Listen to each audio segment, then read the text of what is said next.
भारतीय सिनेमा में अगर पिछली सदी को उठाकर देखें तो पता चलता है कि उस दौर में लोगों के लिए हीरो यानी कि लीड एक्टर की अपनी एक छवि होती थी और फिल्म मेकर्स उसी छवि के अनुसार ही अपनी फिल्मों में हीरो का किरदार किसी अभिनेता को देते थे। इस छवि में चेहरे की सुंदरता को बहुत ज्यादा तरजीह दी जाती थी, जो बदलते दौर के साथ साथ हीरोज की बदलती छवि में हमेशा से ही शामिल रही। ऐसे में दशकों से चली आ रही इस छवि और इन बातों को कुछ अभिनेताओं ने तोड़ने का भी काम किया और एक ढर्रे पर चलती आ रही फिल्मी दुनिया में अपनी अलग जगह बनाई। इन अभिनेताओं में शत्रुघ्न सिन्हा का नाम सबसे पहले लिया जाता है, जिन्होंने विनोद खन्ना, फिरोज खान और धर्मेंद्र जैसे अभिनेताओं के दौर में बॉलीवुड में कदम रखा और सबको अपने अंदाज और कमाल की अदायगी से दीवाना बना दिया। जली को आग कहते हैं, बुझी को राख कहते हैं, जिस राख से बारूद बने उसे विश्वनाथ कहते हैं। आज के इस एपिसोड में हम शॉटगन के नाम से मशहूर शत्रुघ्न सिन्हा साहब के अब तक के जीवन सफर पर विस्तार से चर्चा करेंगे और जानेंगे उनसे जुड़ी कुछ बेहद ही दिलचस्प बातें। तो फिर चैनल को सब्सक्राइब करके वीडियो के अंत तक बने रहिए। आज मेरे यार की शादी है, आज मेरे यार की शादी है, लगता है जैसे सारे संसार की शादी है। जो देख रहा हूँ कहीं वो ख्वाब तो नहीं, कांटों के भेस में छुपा गुलाब तो नहीं।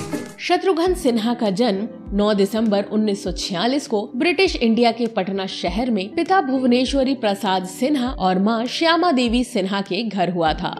भुवनेश्वरी प्रसाद सिन्हा की 4 संतानों राम, लखन, भरत और शत्रुघ्न सिन्हा का जन्म कई मिन्नतों और प्रार्थनाओं का परिणाम था। दरअसल शादी के बहुत समय बाद भी जब भुवनेश्वरी प्रसाद के यहाँ कोई संतान पैदा नहीं हुई तो इस दंपत्ति को वाराणसी के राम रमापति बैंक मंदिर की कुछ मान्यताओं को सुनकर एक उम्मीद जगी और इन्होंने बनारस के इस मंदिर पर जाने का निर्णय कर लिया, जिसके बारे में कहा जाता है कि इस मंदिर में अपनी अर्जी देने पर अधूरी मनोकामना पूरी हो जाती है, लेकिन इसके लिए कुछ काम पूरे करने पड़ते हैं, जिनमें 1.25 लाख बार राम का नाम लिखने से लेकर 1 साल तक सात्विक भोजन करना शामिल है। इसके अलावा यहाँ अपनी संतान की मनोकामना को पूरी करवाने के लिए आने वाले परिवार में ज्यादा से ज्यादा 4 संतानें ही पैदा हो सकती हैं। यानी भुवनेश्वरी प्रसाद सिन्हा और श्यामा देवी के यहाँ अब 4 से ज्यादा संतानों का जन्म मान्यता के अनुसार नहीं हो सकता था। सिन्हा परिवार में जब 4 संतानों का जन्म हुआ तो पिता ने इसे भगवान राम की कृपा मानकर सभी बेटों के नाम महाराजा दशरथ के पुत्रों के अनुसार रख दिए। यहाँ तक कि कुंडली के अनुसार इनके चौथे बेटे का नाम हेमराज होना चाहिए था, लेकिन भुवनेश्वरी प्रसाद अपने फैसले पर अडिग रहे और इस तरह भारत के बिहार राज्य में ये अपनी तरह का अकेला परिवार वजूद में आया। शत्रु साहब की official biography book anything but खामोश में ये भी बताया गया है कि 4 बेटे पैदा होने के बाद इनके पिता एक और बेटा चाहते थे, लेकिन वो बेटा अपनी माँ के पेट में ही मर गया, जिसके बाद शत्रु साहब के माता पिता ने 4 बेटों को ही भगवान की मर्जी मानकर स्वीकार कर लिया था। शत्रु साहब के पिता डॉक्टर थे और साथ ही पटना की government college of health and physics के संस्थापक भी थे। हर पिता की तरह भुवनेश्वरी जी भी चाहते थे कि उनके बेटे बड़े होकर विज्ञान के क्षेत्र में ही कुछ काम करें। भुवनेश्वरी जी की ये इच्छा बहुत हद तक पूरी भी हुई। उनके बड़े बेटे राम नासा में वैज्ञानिक बने, लेकिन सबसे छोटे बेटे से ऐसी उम्मीद रखना भुवनेश्वरी जी ने बहुत पहले ही छोड़ दिया था, क्योंकि शत्रु साहब का मन पढ़ाई लिखाई में बिल्कुल भी नहीं लगता था। शत्रु जी को बचपन से ही लोगों का मनोरंजन करने में मजा आता था, फिर वो चाहे मिमिक्री से करे या फिर अपने शरारती अंदाज से। शत्रु साहब ने अपनी किताब में एक और बात का जिक्र किया है, जिसके मुताबिक जब उनके बड़े भाई राम अपनी पढ़ाई के लिए अमेरिका जाने वाले थे, उससे कुछ दिन पहले ही इनके पिता ने अपने 4 बेटों को साथ लिया और पद्मश्री पंडित विष्णुकांत झा के पास ले गए, जो बहुत बड़े एस्ट्रोलॉजर माने जाते हैं। भुवनेश्वर प्रसाद जी ने अपने 3 बेटों का भविष्य जानने के बाद शत्रु साहब को आगे किया और कहा, अब इसके बारे में भी कुछ बता दीजिए। शत्रु साहब के पिता को अपने चौथे बेटे के भविष्य से कोई उम्मीद नहीं थी और उन्हें लग रहा था कि पंडित जी कुछ ऐसा ही बताने वाले हैं जो वो सोच रहे हैं। लेकिन जब शत्रु साहब ने अपना हाथ आगे बढ़ाया तो पंडित जी के हाव भाव बदल गए। उन्होंने भुवनेश्वर जी से कहा, आपके इस बेटे के हाथों की 10 उंगलियों में एक चक्र है। आपके इस बेटे के भाग्य में तो राजयोग लिखा है। ये बच्चा आगे चलकर बहुत बड़ा नेता बनने वाला है। आपका बेटा देश विदेश में हवाई जहाज से सफर करेगा। पंडित जी की इन बातों को सुनकर जहां शत्रु साहब के पिता को विश्वास नहीं हो रहा था, तो वहीं शत्रु साहब भी सोच रहे थे कि यहाँ 2-2 रुपए के लाले पड़े हैं, साइकिल भी बहुत मुश्किल से मिली है, और पंडित जी कह रहे हैं कि हम हवाई जहाज से सफर करेंगे। लेकिन आगे चलकर जब ऐसा हुआ, तब शत्रु साहब के साथ कॉलेज में पढ़ने वाले किसी दोस्त ने उन्हें इस भविष्यवाणी के बारे में याद दिलाया, और इसलिए शत्रु साहब अपनी सफलता का बहुत बड़ा कारण किस्मत को भी मानते हैं। अपने परिवार में सबसे छोटा होने के कारण शत्रु साहब अपनी माँ के बहुत चहेते बेटे थे, और इन्हें फिल्में देखकर उसके एक्टर्स की तरह एक्टिंग करने का शौक भी शुरू से ही था। ऐसे कई किस्से हैं जहाँ शत्रु साहब को कभी अपने पिता की डांट से बचने के लिए तो कभी किसी और मकसद से नाटक करना पड़ा। एक बार अपने पिता की डांट से बचने के लिए इन्होंने बेहोश होने का नाटक इतने बढ़िया ढंग से किया था कि घर में से किसी भी सदस्य को इनके नाटक की भनक तक नहीं लग पाई। लेकिन बात जब इंजेक्शन देने पर पहुंची तो शत्रु जी डर गए और अपने नाटक से पर्दा उठा दिया, और फिर हंसी ठिठोली में पिताजी का गुस्सा भी शांत हो गया। शत्रु जी बताते हैं कि उन्होंने उस दौर में मुगले आजम फिल्म को लगभग 35 बार देखा था। इनको नई फिल्में जल्द से जल्द देखने का बहुत शौक था, और जब इन्हें किसी फिल्म के लिए 1 सप्ताह इंतजार करना पड़ता था तो ये बेचैन हो जाते थे। शत्रु जी एक तरफ जहां दिलीप साहब के दीवाने थे, तो वहीं दूसरी तरफ राज कपूर साहब का उन पर अलग ही नशा था। राज कपूर को बेइंतहा प्यार करने वाले शत्रु साहब की माने तो श्री 420 के बाद वो राज कपूर साहब की हर तरह से नकल करने लगे थे। उनकी आवाज, चाल ढाल, और यहाँ तक कि शत्रु जी राज कपूर को देखकर धूम्रपान भी करने लगे थे। लेकिन कॉलेज के बाद जब उन्हें ये महसूस हुआ कि ये उनके लिए घातक हो सकता है, तो उन्होंने इससे किनारा कर लिया। लेकिन राज कपूर का भूत अब भी उन पर सवार रहा। शत्रु जी राज कपूर की हर फिल्म देखते थे, यहाँ तक कि एक बार जब इनके पूरे परिवार ने देव साहब की फंटुश देखने का मन बनाया, तो इन्होंने राज कपूर की फिल्म देखने के लिए अलग से पैसे लिए और अकेले ही दूसरे सिनेमा घर चले गए। शत्रु साहब का राजकुमार के लिए प्यार सिर्फ उन्हीं तक सीमित नहीं था। शत्रु जी राज कपूर की फिल्मों में काम करने वाले हर शख्स से प्यार करते थे, जिनमें उनके साउंड रिकॉर्डिस्ट से लेकर नरगिस, शैलेंद्र, हसरत जयपुरी और संगीतकार जोड़ी शंकर जयकिशन तक शामिल थे। कहा तो यहाँ तक जाता है कि शत्रु जी ने नरगिस जी को फिल्मों में आने से पहले एक प्रशंसक के तौर पर पत्र भी लिखा था, जिसका जवाब उन्हें नरगिस की तरफ से फिल्म स्टार बनने के बाद मिला, जब उन्होंने नरगिस जी को याद दिलाया कि हमने आपको कभी पत्र लिखा था। बहरहाल इन सब बातों से शत्रु जी के परिवार और उनके दोस्तों को ये तो पता चल गया था कि शत्रुघ्न सिन्हा अपने परिवार की बनी बनाई लीक से हटकर कुछ कर सकते हैं। लेकिन शत्रु जी सहित किसी को ये नहीं पता था कि वो क्या करने वाले हैं। शत्रु साहब का मन पढ़ाई में बिल्कुल नहीं लगता था। कॉलेज में उन्हें उनके पिता के कहने पर साइंस चुननी पड़ी थी, पर वहाँ से साल 1963 में शत्रु साहब ड्रॉप आउट हो गए। अब उनको अपने बारे में सिर्फ इतना पता था कि वो लोगों को मनोरंजन दे सकते हैं, और इसी में कहीं उनकी जिंदगी उन्हें गुजारनी है। अपने कॉलेज के दिनों में लगभग 50 लोगों की मिमिक्री करने वाले शत्रु जी को वो रास्ता नजर नहीं आ रहा था जहां से ये अपनी आदत को अपना काम बना सके। और फिर एक दिन इनके एक दोस्त जिनका नाम अरविंद था, उन्होंने बताया कि तुम्हें पुणे में स्थित FTII में दाखिला लेना चाहिए। उनका दोस्त अरविंद, जो खुद उस समय FTII में एक स्टूडेंट था, उसने कहा कि तुम एक्टिंग बहुत अच्छी करते हो, तो वहाँ इससे रिलेटेड भी कोर्स है, तुम दाखिल हो जाओ और फिर वहाँ से एक्टिंग सीखकर फिल्मों में हाथ आजमाने चले जाना। शत्रु साहब को अपने उस दोस्त की बात अच्छी लगी और उन्होंने पुणे जाने का मन बना लिया। लेकिन यहाँ एक दिक्कत ये थी कि उनके पिता फिल्मों में काम करने वाली बात को पसंद नहीं करते थे, और इधर FTII में दाखिल होने के लिए अपने गार्जियन के साइन भी चाहिए थे। खैर, जब उनके पिता ने साइन करने से मना कर दिया तो उनके बड़े भाई लखन ने उनकी मदद की और एडमिशन फॉर्म में अपने साइन कर दिए। यहाँ जानना बड़ा दिलचस्प है कि शत्रु जी पहली कोशिश में ही FTII में सिलेक्ट हो गए और साल 1965 में ट्रेन से पुणे के लिए निकल पड़े। इस सफर के दौरान उनकी मुलाकात पूनम चंडीरमानी से हुई, जो पटना में अपने मुंह बोले भाई की शादी को अटेंड करने के बाद अपने घर जा रही थी। यहाँ से दोनों की मुलाकातों का सिलसिला शुरू हो गया था। साल 1968 में पूनम जी मिस यंग इंडिया बनी, जिसके बाद वो भी फिल्मों में आ गई थी और इधर शत्रु साहब का संघर्ष जारी था। धीरे धीरे मुलाकात दोस्ती में बदली और दोनों ने कुछ फिल्मों में साथ काम भी किया। आखिरकार एक दिन शत्रु साहब ने पूनम जी को प्रपोज कर दिया, जिसे उन्होंने स्वीकार भी कर लिया। अब पूनम जी की मां को मनाना था, जिसकी जिम्मेदारी शत्रु साहब ने अपने बड़े भाई राम को दी।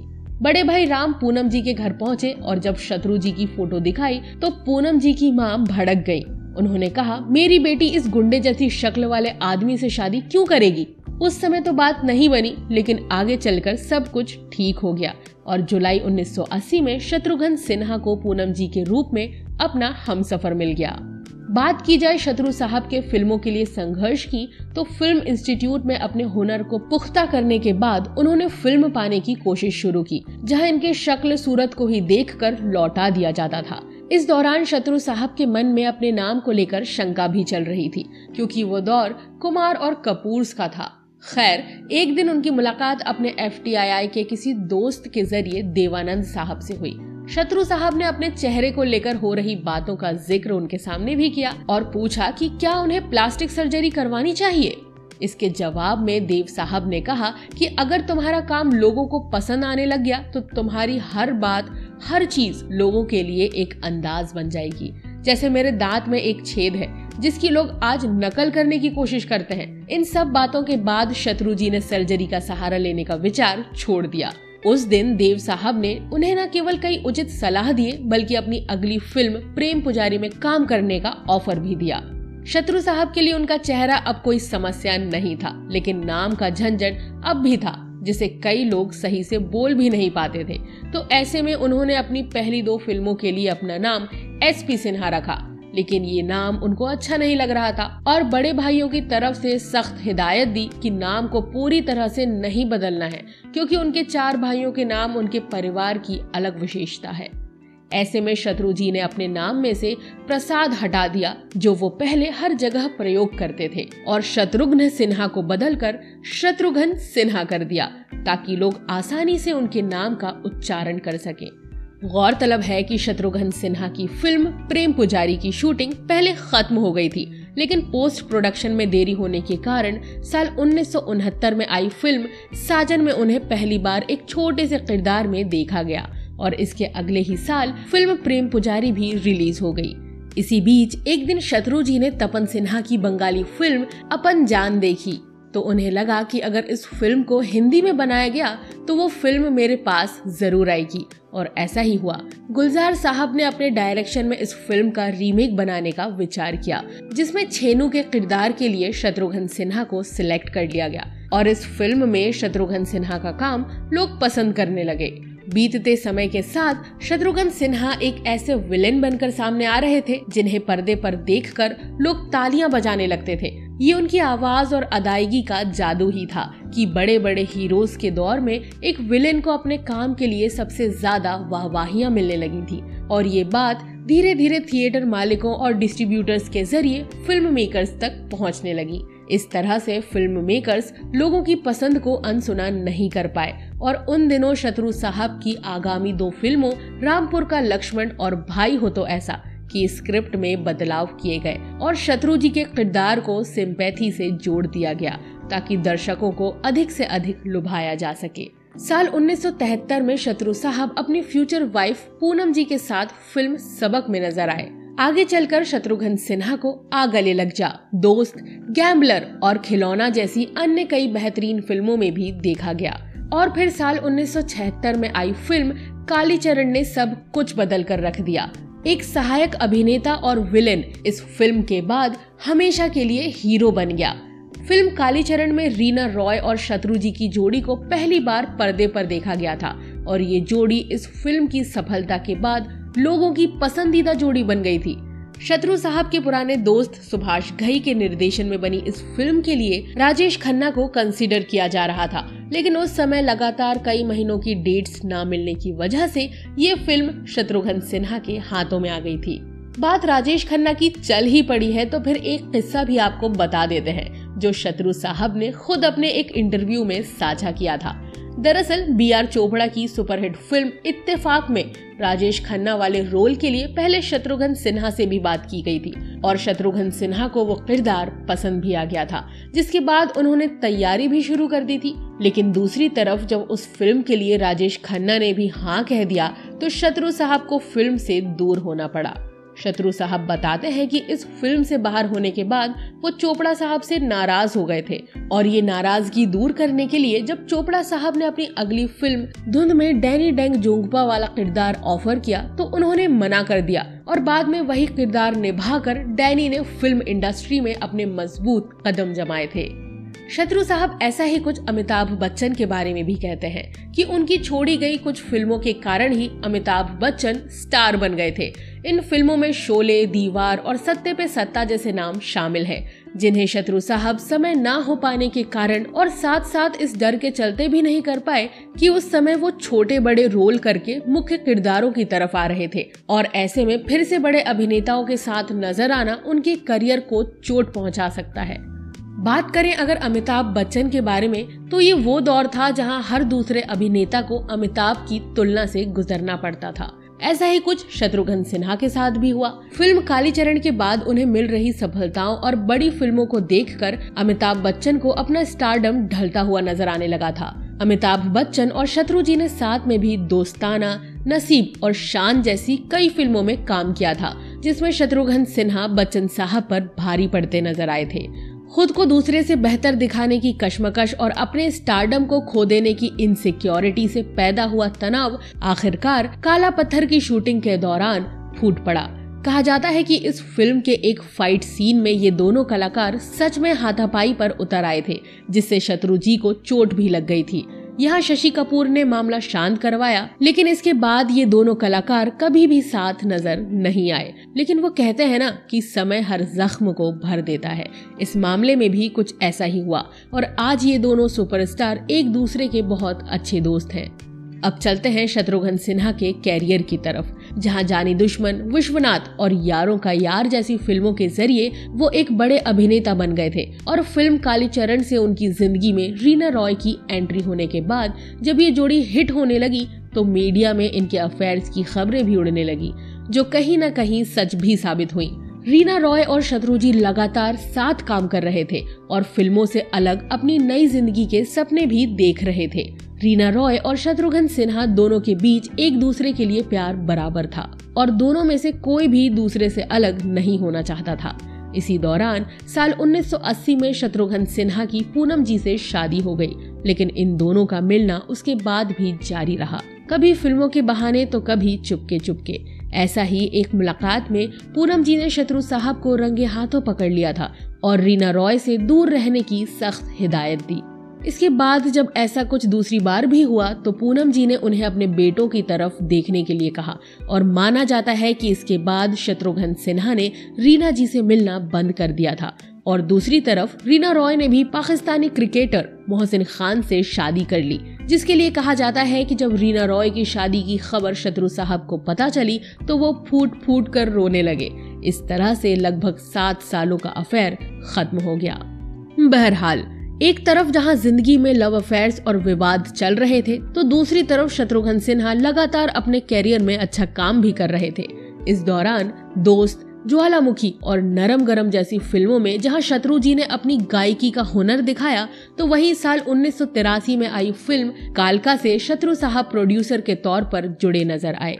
साल 1992 में शत्रुघ्न सिन्हा ने राजनीति के क्षेत्र में बीजेपी की तरफ से अपनी नई पारी को शुरू किया और उनका पहला मुकाबला राजेश खन्ना के साथ हुआ था। हालांकि राजेश खन्ना ने ये चुनाव 25,000 वोटों से जीत लिया था, लेकिन राजेश खन्ना ताउम्र उस चुनाव के बाद शत्रु साहब से खफा रहे। शत्रुघ्न सिन्हा ने अपना राजनीतिक कैरियर आगे बड़ी सफलताओं के जरिए जारी रखा और उनके बारे में कहा जाता है कि वो भारतीय सिनेमा से राजनीति में आए सबसे सफल और बड़े नेता रहे। एक से अधिक बार कैबिनेट मंत्री रहे शत्रुघ्न सिन्हा कई बार राजनीतिक गलियारों में अपने बयानों से विवादों में भी रहे और साल 2019 में इस अभिनेता ने बीजेपी को छोड़कर कांग्रेस पार्टी का दामन थाम लिया। साल 2008 में शत्रु साहब ने the great Indian laughter challenge में जज के तौर पर भी अपनी भूमिका निभाई और इसके अलावा ये कौन बनेगा करोड़पति का भोजपुरी वर्जन भी होस्ट करते हैं।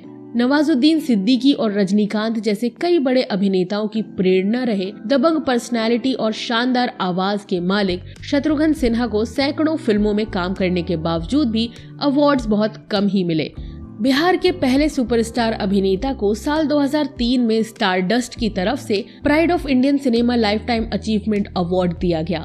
साल 2007 में इन्हें जी सिनेमा अवार्ड में भी लाइफ टाइम अचीवमेंट अवार्ड मिला। इसके अलावा आईफा की तरफ से outstanding contribution in Indian cinema के लिए भी सम्मानित किया गया था।